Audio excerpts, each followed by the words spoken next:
I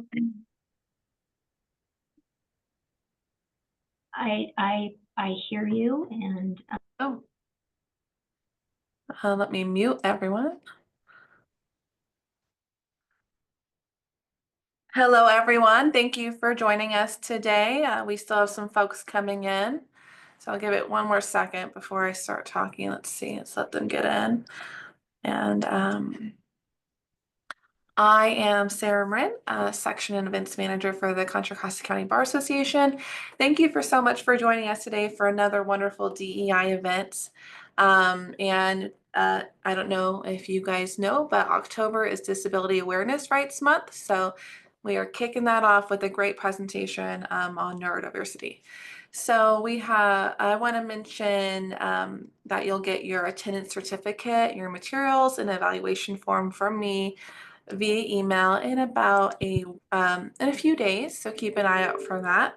And you can turn on closed captioning at the bottom of your screen if you'd like. And I also want to mention another DEI event that we have coming up on Tuesday, October 8th. It's called Brown versus Board of Education reenactment event.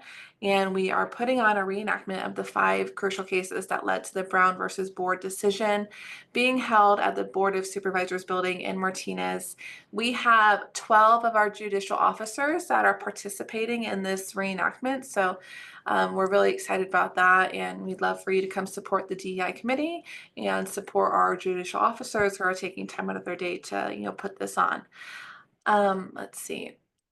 I think that's it for me. I will turn it over to Stu, who is a longtime CCCBA member and on our disability rights subcommittee. So thank you, Stu. You're muted.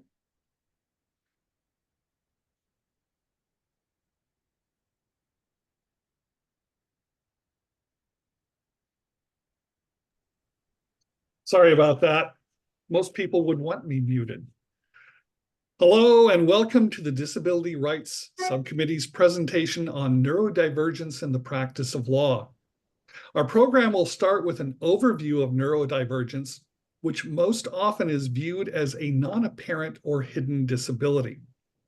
We will discuss how the power of fostering belonging and inclusion for those with differing abilities may actually bring new strengths to how we practice law. Part 2 will be a question and answer period with an attorney who has what some might call a disability, but who brings important talents to his practice as a result of such. He will also speak to his observations of what he and others with differences experience in the realm of perceptions, biases, and negative impacts on practice. We ask that you hold your questions, comments until the last 15 minutes of the presentation. Our first speaker is Dr. Jessica Hicksted. Dr. Hicksted holds a PhD in industrial organization psychology. She was late diagnosed with autism and ADHD at age 36. With a new understanding of why she experienced troubles in her own career, she enrolled in a PhD program to gain broader understanding of the various types of psychological, neurological differences, how these can affect the workplace, and how to deal with differences in a productive yet respectful way. I'd like to introduce Dr. Jessica Hicksted. Thank you, Stu. I'm really glad to be here, and thank you for having me. Wow. Share the screen here. So we want to talk today. I guess I'll give a little more overview of myself. As Stu said, I was late diagnosed, and it was after that. I was actually looked at earlier when my son was about 4, so in my mid-20s. But of course, I totally thought, okay, we're not here for me. We're here for my kid. I'm trying to figure him out. And so it was kind of in the back of my head since then. But as I kept having troubles in the workplace is where I just realized that things could be better. We're all human and we all have different ways we react and see the world. And that's what helps make a workplace work. And so understanding that is really important. So what I'm going to talk about is a little bit about disabilities, about how DEI plays a part, and how we can accommodate for inclusivity and success. I want to know, what do you think of when disability is mentioned? Really check what is the first thing that comes to your mind. Wheelchairs, walkers, canes, other physical indicators? Are those the first things that you think of when you think disability? But did you know that most disabilities, 80% of them, are non-apparent? These non-apparent disabilities, there's way too many to list. I'm just going to go over a few. We know the big one, autism. I have that in my slew of things. There's a differences in communication, sensory processing, social interactions. It can show in many different ways, and as you hear, people say it's a spectrum because it is. Everyone that's diagnosed with autism, if you've met one, you've met one. It's very different for everyone. ADHD comes with challenges to attention, impulsivity, executive functioning. And again, that is also a thing. If you hear, hey, I have ADHD, you've met one person, because it does show up way different in so many people and in so many different ways. There's also auditory processing disorder. This is another one that I can check the list off on. It's not that it's a hearing impairment, it's an impairment in how the sounds reach your brain. So it is neurological. There's a lot of times hard time listening when there's background noise, or a lot of things going on, or areas where things reverberate. And telephones are really difficult. I can attest to that one. I am the first person to say, hey, text me or email me, please, because it takes a lot of concentration to talk on the phone. Dyslexia. A lot of people know this one, but don't realize it is actually in the disability category and protected by ADA. Ooh, if I can talk today. It comes with difficulty in reading, difficulty, making mistakes, mixing things up, or even understanding what is read. So it can come across in many different ways. Anxiety. This is a lot of times when I'm giving my presentations, I have people ask, how is anxiety covered, or is it covered? And yes, it is covered. It is considered a disability. You can have headaches, irritability, breathing problems, fatigue, palpitations, sweating. So in understanding the invisible, all these things that come across, you've got to also think of your biases. When you are meeting someone and they're coming across all shaky or just, darting all over the place, what's your first thought about them? Is your first thought, oh, this person's under the influence of something? Or, oh, this person could have an invisible disability, how could I help them? And that's where we want to really check our biases and empathy and really see people for people. So how this works in DEI. So D for diversity. You have your thoughts and ideas and perspectives of the matter. And we have equity, fair access, opportunity and support, and inclusion, where multiple identities are represented. And how I like to think of this is like explaining it in the matter of shoes. When you have equity and you've got equity and equality, which are two different things. When you have equity, it's everyone getting a pair of shoes that fits. And equality, everyone that gets a pair of shoes. Diversity, everyone getting a different type of shoe. And inclusion is the acceptance and value no matter what kind of shoe you have, or if you don't have a pair of shoes. So all of that together, we have our belonging, feeling valued, and able to be your authentic self. And that is showing up with or without the shoes, without fear of judgment. So people understanding that no matter what kind of shoe is on your feet, or if you're comfortable without the shoe, that you belong still. And on this is not mentioned, but all this together, then we get accessibility. And it's having the shoes or the alternatives to shoes that makes everyone feel comfortable. So that's where accessibility comes in the matter of accommodations. A lot of accommodations that are helpful. I gotta get my notes here. It's tailoring support to individual needs. And in all types of visible disabilities, clear communication is the top note that really helps in pretty much every category. And that's not meaning you have to talk slow or exaggerated. It's just making sure you're stating, not using euphemisms, not using, the cat out of the bag thing, because believe me, that's the first thing I picture is a literal cat out of the bag. Not what meaning is meant. Remember to have sensory-friendly environments. Check your environment. Can you adjust things? Or if you're having someone come to your office and they seem uncomfortable, could you ask them, hey, how can I help? How can I make this more comfortable? Can we find a quieter spot? Do we need to change the lighting? And it's just, remembering that everyone has different needs, and bending to those needs doesn't mean you're being, put out of your way. It's just, that's how we help each other be good humans.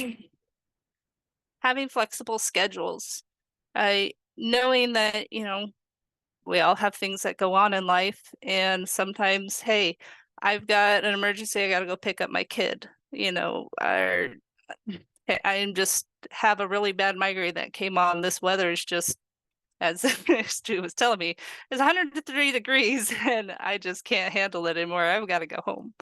So knowing that, we're adults, we know how to work a little more in another area if we've got to take some time off somewhere else. Another big good accommodation is dedicated, uninterrupted focus time. That's one of the biggest things that has really helped me. I have the pleasure of getting to work remotely from home, but having that dedicated time when I was in the office, like that, I could have 2 hours. I could put a note up. I usually didn't have a door to close, so just put a note up on my can't think of the word. Yeah, words just left my head. And just said, hey, this is my, uninterrupted focus time. If you really need something, please email.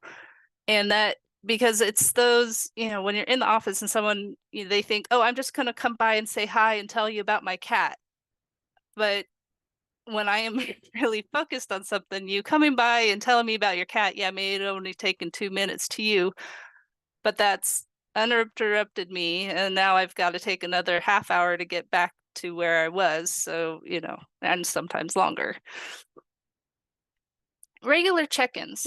Another good one is whether, you're a manager or even just to another coworker, is checking in with each other, saying, hey, how are you doing on that project? Is there something, you need help with?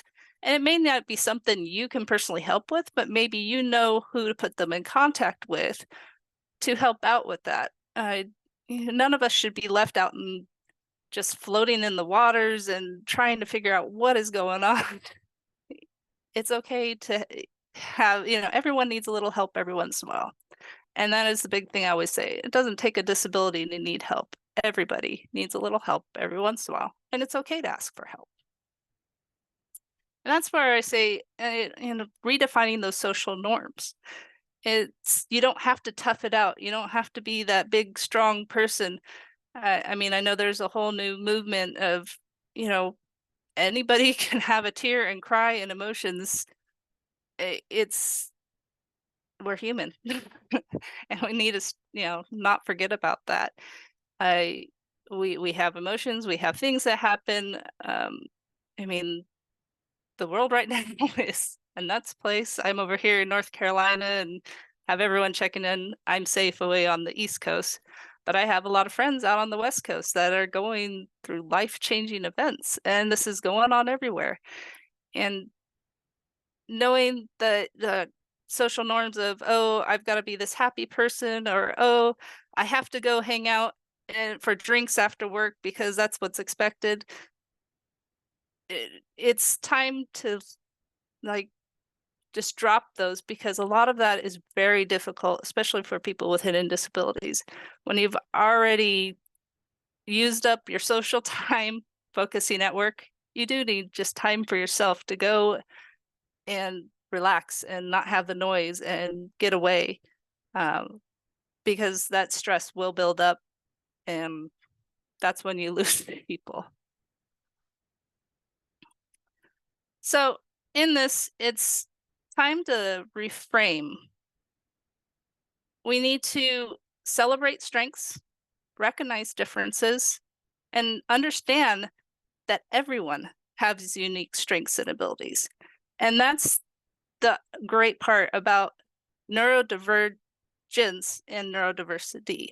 So neurodivergence are different minds that differ from what they call the norm. And I hate using that one, but it's just wired differently. And neurodiversity is that everybody mind is different. And we all think in different ways. We're all raised different ways. We're all from different cultures, have different experiences, and that's what makes the beauty. And that's what we need to celebrate. And even when in those cultures and upbringing and what's going on, you do have the differences of just a brain works a little differently, but that's also the beauty of it. I know for myself, because my brain works a little differently, I'll recognize a lot of things way faster than other individuals. I will see patterns. I will see how something can be done totally differently and made a lot easier to do. And then people look at me and go, how did you figure that out? I just saw it. I can't even explain. I just like, hey, try it this way. It might work.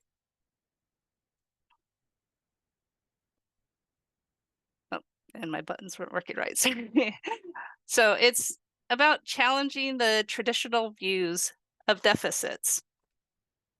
It's, yeah, in one sense, they're a deficit by medical terms, but also if you've ever experienced someone that is, blind, or someone who has lost their hearing, it's the same in someone who has a neurological difference. Yes, we may have a deficit in one area, and we make it up for in a billion different ways, in creativity, in our logical thinking. So instead of viewing, like if someone has dyslexia as a limitation, focus on their perspectives of problem solving. Someone who has grown up with dyslexia has had to adapt and overcome that and find different ways. So by reframing it, we can turn dyslexia into a strength and develop innovative approaches and work to advocate effectively against the ableism. Like in ADHD, some will struggle with impulsivity and hyperactivity associated with ADHD. But if you reframe that, and instead of viewing it as a deficit, you can recognize their energy, their creativity, and this boosts confidence when you turn the spin and look at it as a strength.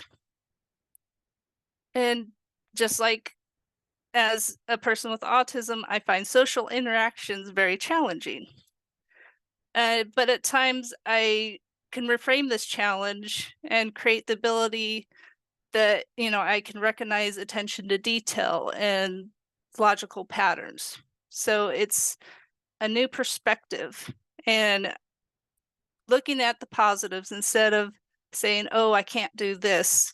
That is how we can make confidence and how we can foster strength and community.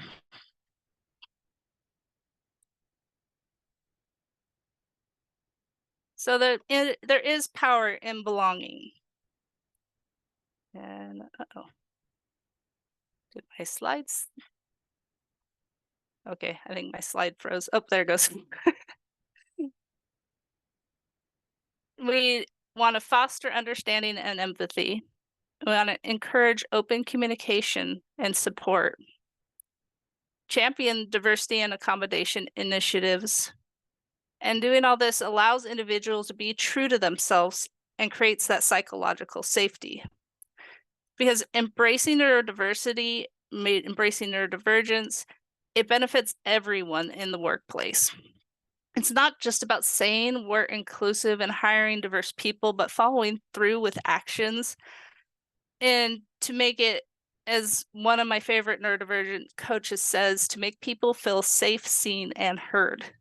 And it takes action and accountability. And together, and checking our own biases and understanding that these differences can be beautiful things is how we can create an environment where everyone can thrive. So accommodations and support foster inclusivity and success. We can all be successful, even if it's not a diagnosed disability. If you've got a trouble in an area, look at it. How can you flip that? How can you change that and make a confidence and make it a positive? So I want to thank you. Hopefully I did good on time. I wasn't really paying attention to my time. And I guess I'll pass it back to Stu. Okay, before we move on to Eric, Dr. Hicksted, if you could talk about a little bit about your experiences in the workplace before you had your diagnosis and before you learned a lot more about it, about neurodivergence through your PhD program. Yes. So I always knew I was a little different or odd. Didn't feel like I felt, fit in, and, didn't really have a ton of friends, even when it came to the workplace, just kept to myself.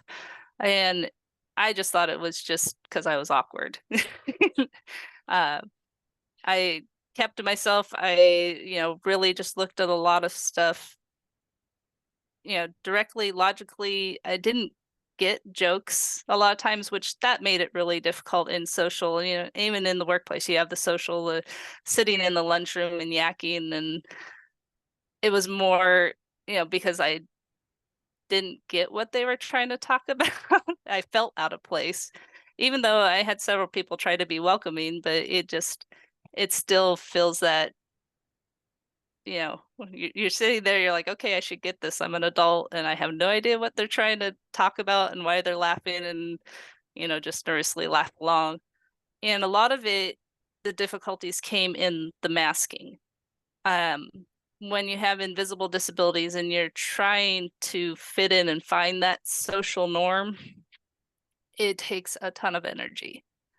And that energy is draining. It caused a lot of, more depression symptoms, fatigue, migraines, the list goes on.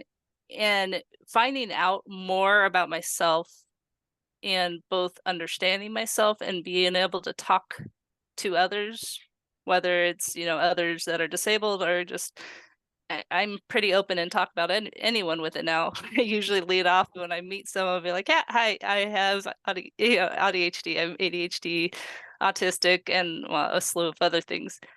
And, a lot of times it's luckily getting less now. A lot of times it would be, you don't look autistic. And I was just like, am I supposed to be a different color? So, well, now I got colorful hair, so at least I can look different. And it comes with education, and the world is starting to learn a lot more now. It's, a lot more famous people are talking about it and coming out with their own stories and what they deal with, whether it's them or family members. So it's being more accepted, I guess, more awareness.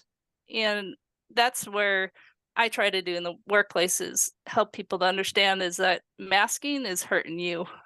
It truly is hurting yourself more than anyone else. Because you're the one going home at night with the migraine and the tummy aches and the acid reflux and the not being able to sleep. No one else is losing sleep over you masking. And I'll have people come, yeah, but I need my job. I'm like, yeah, but how is that job doing for you since you can't sleep now, you can't eat right, uh, you are not doing yourself a service, and in the end, you're not doing the workplace a service because you're probably calling out more and not being there.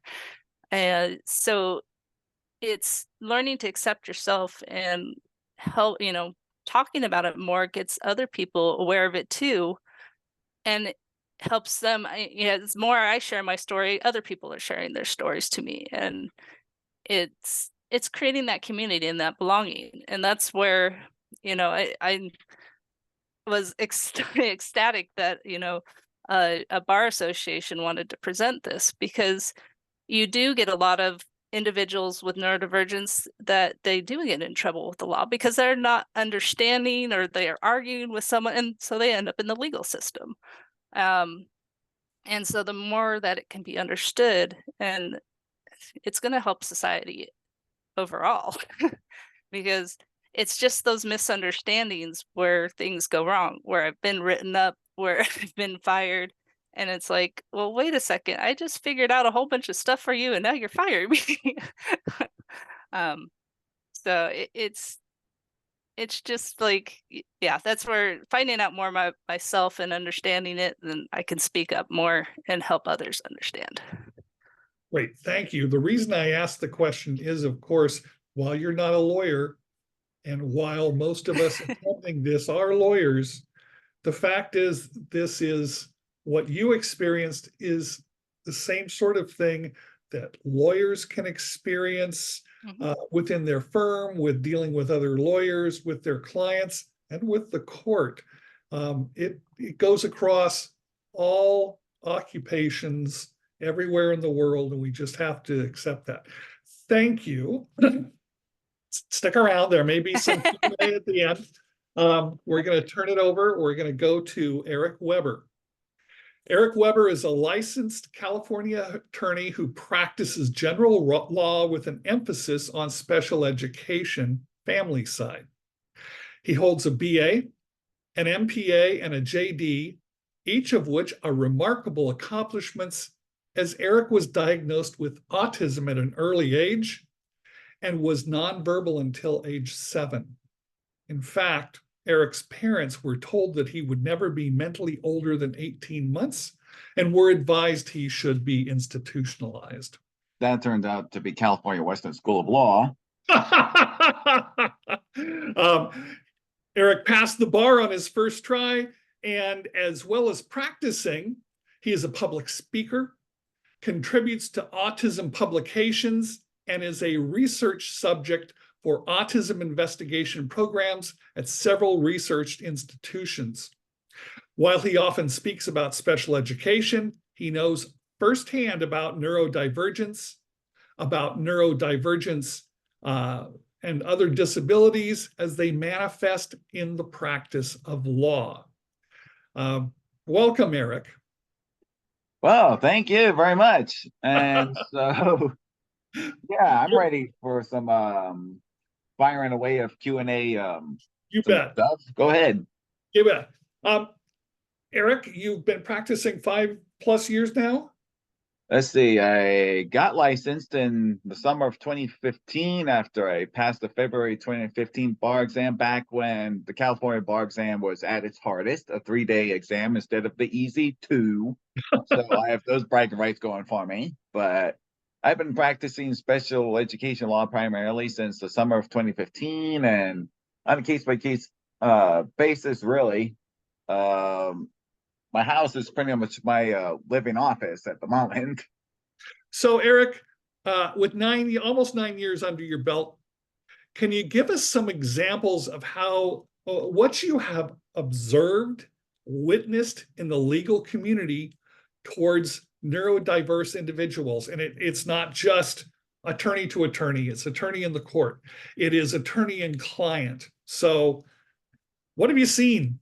Well, I've seen a few misperceptions about people who have disabilities, especially autism. And one of the misperceptions is that people with disabilities are somehow less productive because they may need more time, more accommodations. And some people think that accommodations means you're getting an unfair advantage, when that's just not true. Accommodations are about helping to uncover the undiscovered potential that each individual has. And when you find that undiscovered talent, then you can see what the person is capable of contributing. And people like me are really smart cookies, and we find things really quickly in the mess called legal research. My favorite site to use is Judicata, which is California's free version of LexisNexis and Westlaw, and I can find some things that a lot of other attorneys just either cannot find as quickly, or they're just too preoccupied doing something else. I know it sounds like I may be gloating and may sound a little obnoxious, but I do pride myself on the fine details of things. The devil is in the details. Have you experienced or seen discrimination in the practice of law towards you, or in the courtroom? Things that seem not right because they're not right. So the first example that comes to mind, without naming any names, without naming any case names or anything like that, I did sit in on a deposition with a co-counsel doing landlord tenant law, and the opposing counsel, because I was a little green around the gills at the time, I was freshly minted lawyer.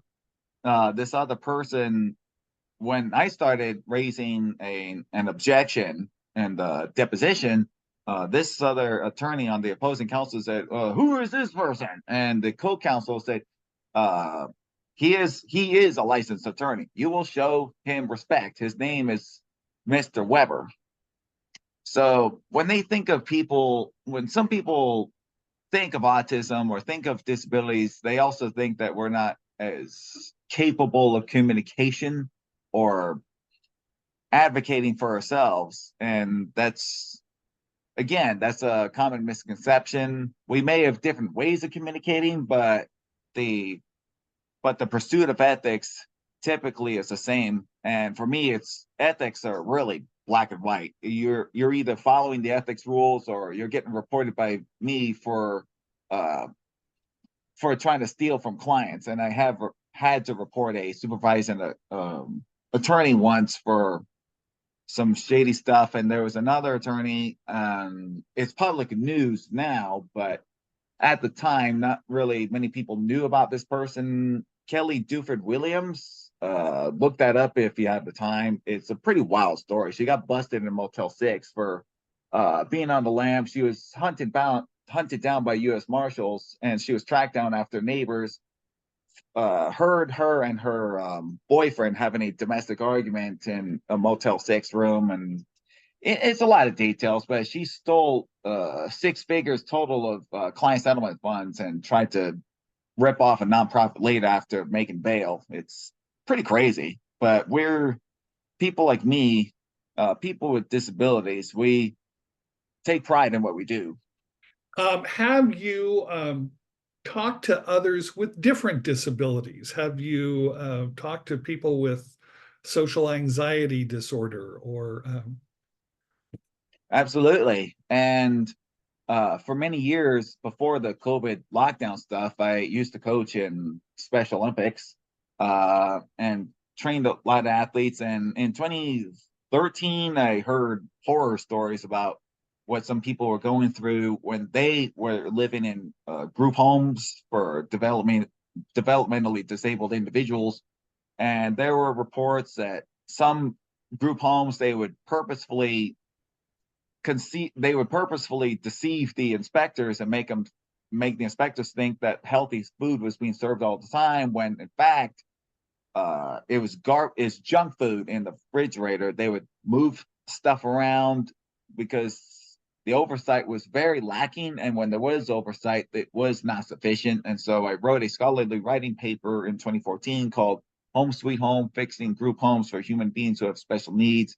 many individuals, especially those who are nonverbal, they have some challenges when it comes to advocating for themselves, and because it's kind of a who you believe scenario when people have to advocate for themselves against those who are supposed to look after them or who are supposed to represent them. Then the people who are designated as the caretakers oftentimes get the benefit of the doubt, and the person who has a disability gets shafted in the process. And so that's where people like me come in to be that guiding light and that voice for those who have trouble speaking up for themselves and empowering them to speak up for themselves. You mentioned an early incident where someone stuck up for you. You were green, but you probably made the right objection. How have you personally handled the biases and negative perceptions that you have encountered other than that one? Gave us a good example, but perceptions of neurodiversity by clients, lawyers, the court? Well, I'll say this in general, how I've dealt with misconceptions is by impressing the judge or by impressing the ALJ with my legal competence, my legal research skills, and my ability to write and communicate effectively. And when I do so, then it makes the critic look like an idiot. Well, maybe not an idiot, but someone who is biased and is not aware of how they should Okay, work. I'll rephrase. I'll rephrase. Ignorant. Yes, that I understand. Can you give some personal experience of neurodiversity as a source of strength in practice of law? So neurodivergence. For me, my autism allows me to do a few things. One, be very attentive to detail. Two, be committed to excellence. And three, be a fierce advocate for others. Have you ever felt in a situation uncomfortable because people did not respect that? Oh, yeah, but I try not to show it much on the exterior. If I have to, I'll take a step back and take a few seconds and think about what this other person is trying to say, and try to read the other person and figure out how to either disarm that person or how to convince that person to think more in my perspective. Do you, and as you encounter people and they learn of your differences from them, as Dr. Hicksted says, normal, there is no normal, but do you find that most people will respond positively and understand your value? Well, I'll say this. I do sometimes let some of my quirks show, but I try to let my character be my defining display. What would you recommend to lawyers with differing abilities? Not necessarily autism, but other forms of disabilities, as Dr. Hicksted described. What would you say to encourage them to succeed in the profession? To stay confident in yourself and to stick to your principle. Okay. And that's worked for you? Yep. Excellent. I'd say so far. What are some strategies you would recommend for fostering a stronger acceptance of neurodiversity in the legal community? What can the, quote, normal people do to be more accepting and to foster acceptance? Community events. And for me, the community events are athletic in nature, but community events are where you whether it's in a firm or whether you go out and set up a networking event with a fellow alumni. Community events help to break the ice. And most recently, this was one way that I did so. 5K ruck, I finished third overall out of everybody who finished across the finish line. And first of all, the ruckers and the 9/11 Heroes run 5K out at NNTC Liberty Station. And one of the other athletes who ran, she ran her first ever ruck. And it was her first running race for the first time in about 5 or 6 years. She was one of my Special Olympics athletes, but she is multiple, let's see, she is some autism. I believe she is a little bit of cerebral palsy, and she has had seizure disorder, but the athletic stuff has really helped her to minimize the episodes of epilepsy. She's been able to wean off of some of her medication, and she went into that race with full confidence that she could get from start to finish. Great. One of our attendees pointed out I misused a term. It's not normal, it's neurotypical. People think they're the neurotypic. Right. And again, is there neurotypicality? No, I've worked with enough people on the spectrum and people with differences to know that no one is neurotypical. I do joke that I am a lovable basket of problems. I am going to open it up to questions. Please type them in if you would. And Sarah's going to help us present the questions. It's time. Let's ask these people some good things. Why? Let's learn stuff. So while we're waiting for the questions, I just wanted to jump in and add a couple of things to highlight what I heard from the speakers that really resonated. You know, one of the main themes I keep hearing from both the speakers is this ability that you have both found, and I'm sure it's a struggle, but the way you presented it, this confidence, that's such a main thing that you have to really work on, to be confident in your own strengths and to accept yourself. And I just see that as so key. That's certainly something I struggle with. And I'm sure, you know, at some level, we all struggle with being confident in many situations. But to really learn to love ourselves despite or because of or with our differing or disability, whatever word you choose to use. I think that's one of the hardest things, the confidence to know that, like when you said what you did at the deposition, Eric, or, you know, you just have to be confident and know I'm competent and the judge is going to see that and continue to, I think that's a lifelong thing to maintain that confidence. I know that's a struggle that I struggle with daily. It's very hard. And this unmasking the idea that you appear confident because you have to, but really inside you're like, oh my God. So I thought that both of you kind of touched on that. So I thought that was, you know, worth kind of highlighting. Thank you, Julianne. We do have a question for Mr. Weber.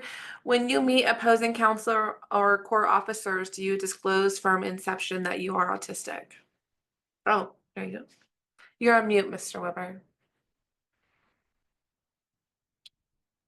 Sometimes I share it, but sometimes I don't.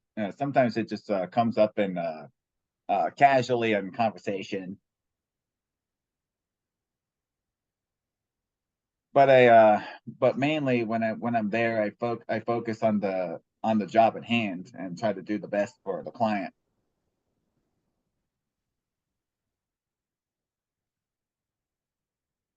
We do have 15 more minutes, folks, so I do want to make sure we have a lengthy Q&A.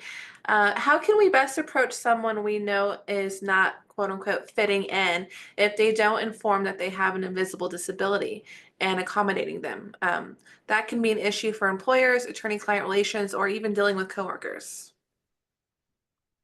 A lot of times I would say definitely defer to them. Don't be afraid to ask. If you notice someone struggling with something and you may not even be able to pinpoint, you just notice something's just not a comfort level or something's going on, be like, hey, how can I help make this better for you? Or hey, is there something that we can do here to make this more comfortable? Or are you understanding what's going on? How can I better explain it? And a lot of time it's not necessarily, like I said, with the sensory processing disorder or in the auditory processing disorder, it's not that you're not understanding it. And that's like the biggest thing for me to verbalize to others, to get them to understand what's going on. Like I can feel myself getting to that uncomfort, oh my God, crawling out of my skin. But explaining it's just like it could be a compounding of things going on. And it could be, hey, I just need to step outside, or, even telling, hey, let's go for a walk outside real quick. And it's not pinpointing saying you're seeing something wrong. It's sometimes just removing from whatever's going on at the moment and having a different atmosphere, then that person may be able to verbalize what they need help with, or what's bothering them. A lot of times for me, just changing the atmosphere, going to a quieter area, just going into the bathroom for a minute, and giving that chance. I can't stress it enough. It's like we all need a little help every once in a while. And some of us just, can handle things a little longer than others. But if you see someone struggling, ask. Like that is like the biggest help. If I have someone come up to me and, I'm not even noticing I'm getting to my uncomfortable level and they're like, hey, let's go for a walk. And then I'm like, oh, yep. Okay, let's go for a walk. Mr. Weber, what would be the benefit or detriment to disclosing to the judge, and how do you decide? Well, I believe reading the other person is a good way to start first, and figure out how to connect with that particular judge first. And somebody had in the comments, the meeting chat, that asking about if the speakers would advise neurodivergent folks to be upfront about disclosing their differences. And I would say yes, do so, can't hurt. Let's see. In a lawyer's world of billable hours, do you have suggestions on what changes we can make in the practice of law to accommodate disabilities which require extra time to accomplish tasks?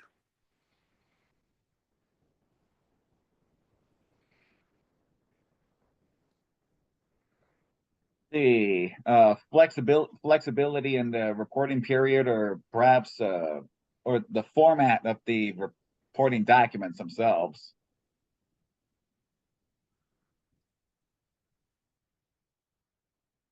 Okay, Dr. Hicksted, did you have anything to add? Yeah, I was trying to I have families that are lawyers, so I'm like trying to think this through. Yeah, and my sister's actually, well, she became a lawyer, but then her disability got too much, so she's she helps, but not a full lawyer anymore. But yeah, I would say the flexibility, and two would be back to that clear communication. And that a lot of time is where someone may get bumbled up or need that extra time, because it's not clear. Especially like I know with my autism, I'm very black and white thinking. Sometimes I force myself to do otherwise, but if it comes to like paperwork, I can get very stuck on if it says, one thing explicitly to do a certain way, but it's not really what they mean. Like, so being able to help someone out and explain, give that clear communication. It's like, yeah, no, don't pay attention to what this is telling you to do. You need to do A, B, C, and D for this.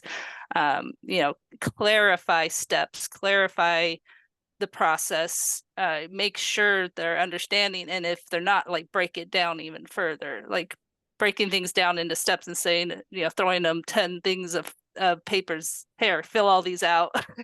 Instead be like, no, fill this one out first, punch them together, then move on to this one. Breaking things down into smaller steps can be very helpful for disabled individuals. Thank you. We do have someone raising their hand. I think it's Dr. Brad Bauman. Go ahead, sir. He's You're on mute. Yeah, you're on mute.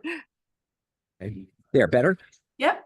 Okay, I'm in a great coffee shop in Whistler, British Columbia, so I apologize for any background noise. Two great discussions from experts of life and experts in their fields, and we should all be grateful for your wisdom and your time provided for this, and of course for this session. My comment is, I'm a developmental pediatrician. I'm now retired, worked for 35 years in the field of child disability and child families and children all the way through adulthood. There is a difference between acceptance and belonging, and this comment is not to our two expert speakers, but to everybody who has signed up. It's good to be accepted, but it's not enough. There should be no reason whatsoever that anyone should need to explain upfront what their disability is to anyone, unless there's a specific reason why you need an accommodation or why somebody may not understand you, or in the case of higher education, because you need ADA support for certain coursework and things like that. But in day-to-day interactions, even in courtrooms, even in depositions, even in one counsel to another, there should be no reason why you need to do that. For 35 years, I personally practiced developmental pediatrics with multiple sclerosis, and only a few people, such as Stuart, knew that. I chose not to share it because of the misconceptions that people would have. Your point right at the beginning was, when you hear the word disability, what do you automatically think of? Wheelchairs? If I had said I have MS, that's the very first thing people would have thought, okay?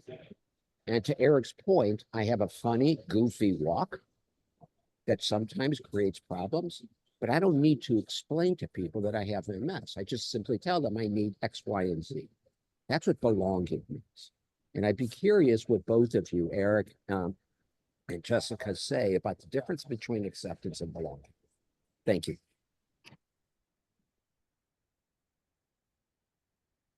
Let's see. Well, I would say that belonging is I would say that belonging lines up with being recognized as a person first, not just as somebody who's different, but as a person who is seen as a valuable contributor to the team effort, and and that person is celebrated as also as being a hardworking individual. Yeah, I would say so. Yes, yeah, I do agree that acceptance and belonging are definitely different things.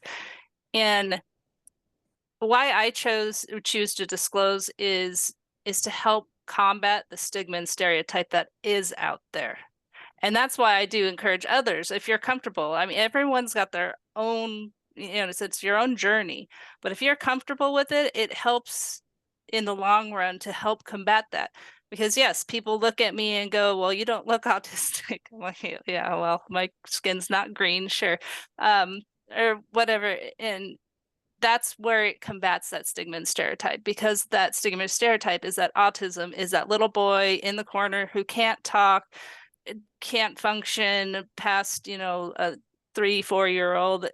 That's what everyone, because that's what's perceived in Hollywood as what autism is. And that's where we need to speak up about it more, need to show, and gain that belonging, that it comes in many different levels and spectrum. And even if you are that individual that doesn't have that voice to speak, believe me, don't discount those autistics that don't have a voice. They can speak. If you have ever met one, yeah, I've got a couple close friends, and I can't, get them to stop talking in their own way. And, that's where I try to really point to people that everyone needs a little help every once in a while. We are human. We have fallibilities in many different ways, and we need to get out of this rut that disability is a dirty word, that it means you're weak and frail and can't do things. I call BS on that. I mean, here I am, autistic, ADHD, Ehlers-Danlos, celiac disease, migraines, and more that I can't think of right now. I have a long list of hidden disabilities, and yet I hold a full-time job. I am an advocate. I'm a speaker. I have a PhD and a million other different awards and accolades. Yeah, it's when, you know, just I love Eric's story. If his parents had kept him to that he would never talk or walk or progress again 18 months, that probably would be where he is. And thank God that you know, someone saw him as a person, that hey, he can do more, and we're going to push him. And that's where, you know, that's where we've got to keep talking and got to show that belonging. And that's where I put my place in this world, is like, yes, I have these disabilities, but I belong. I'm here, and you're going to deal with me.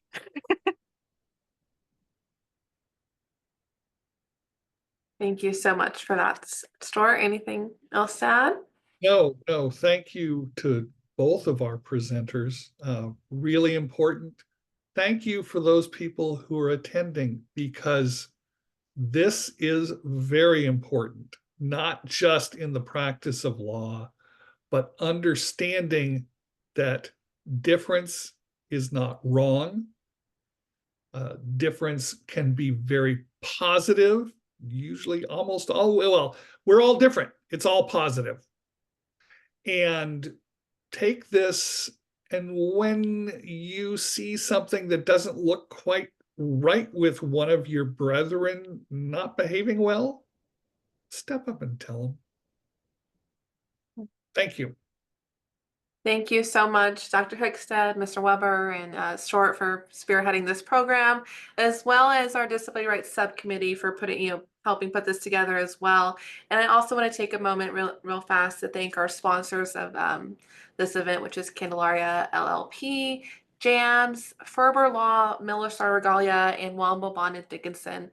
Without their support, we wouldn't be able to put on programs like this. So thank you to our sponsors. And again, thank you to our speakers. I hope everyone has a good rest of their week. Thank you, everyone. Thank you. Bye.